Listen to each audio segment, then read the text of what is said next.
time we talked about a range of problems with agricultural policies that have been commonly observed. Obviously some agricultural policies are very successful, but there are some where they don't meet their objectives, some that have been evaluated as costing more than they're worth, and some that have costly or damaging unintended side effect or side consequences. So we're going to talk about biofuels policies to illustrate some of those problems. Biofuels policies have been implemented in Europe and in the US with the objectives of reducing CO2 emissions and also to some degree in increasing fuel self-sufficiency. I think particularly in the US that was part of the thinking behind the policy. In the European case, the current policy was established in 2008, and the European Union set a requirement for all member countries to blend at least 10% of renewable fuels into transport fuels by 2020. Now there's a range of fuels that could feed into those, could meet that 10% requirement. Palm oil is one of those, and it's the one that's caused the most controversy. So European bioenergy policy has encouraged production of palm oil in Southeast Asia, for one thing, and around 20% of the biodiesel used in Europe comes from palm oil. The problem is that the policy makes palm oil production so profitable in Southeast Asia that some rainforests have been cleared, in Malaysia and Indonesia for example, to grow more of it. Now this is clearly completely in contradiction with the original aims of the policy to reduce CO2 emissions. Doing that sort of clearing would themselves increase CO2 emissions and in addition cause further environmental problems through loss of habitat for wildlife. So it's a really badly designed policy that's allowed this to happen. So in my view, the big environmental costs that arise from this aspect of the policy probably outweigh any benefits, even without considering the costs of the more direct financial costs of the policy. The other country I mentioned is US. They also have a biofuels policy. It's a little bit different. The US legislation in 2007 mandated that a growing quantity of biofuels be mixed in with transport fuels up until 2022, starting with about 9 billion gallons in 2008 and climbing really substantially to 36 billion gallons by 2022. And that includes very substantial amounts of ethanol made from corn. And it's largely this corn ethanol component that's become increasingly controversial.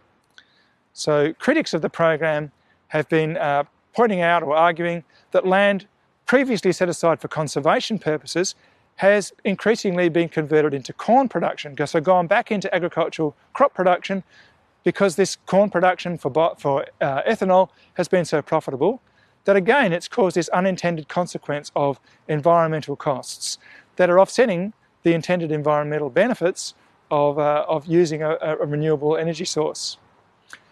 Another one is that people have argued that because of the increased profitability of corn production as a result of these high prices for ethanol, that farmers have increased their fertiliser use. And we saw back in an earlier set of sessions, how increased price of outputs could lead to increased use of inputs. And the argument has been that that's been occurring. And that's ended up in increasing water pollution in various cases. So another environmental cost.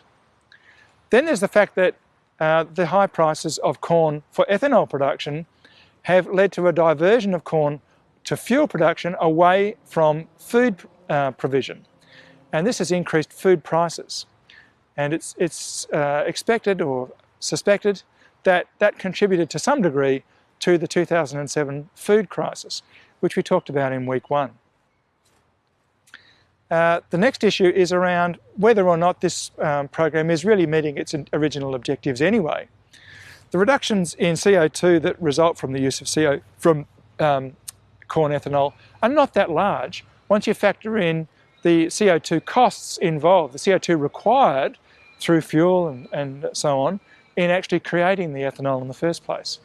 So one estimate is that it costs about $500 US per tonne of CO2 reduction. And that's really expensive. That's much more expensive than many other options that we know are out there, much more cheaper ways of reducing CO2 emissions.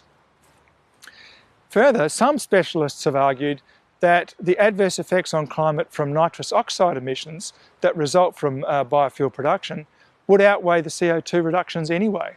So it may be that the effect on climate is actually negative, or at least not positive in any case. So these critics argue that the biofuel policy in the US is a very expensive program, which probably actually doesn't achieve a great deal for climate change.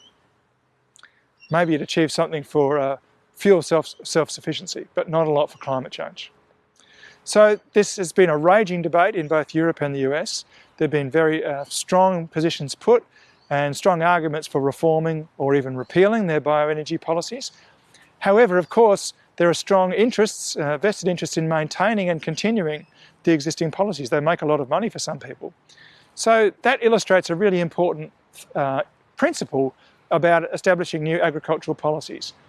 We need to be very cautious about creating new policies, because once they're in place, there are people who get a benefit from them being in place and are going to argue very strongly against removing them.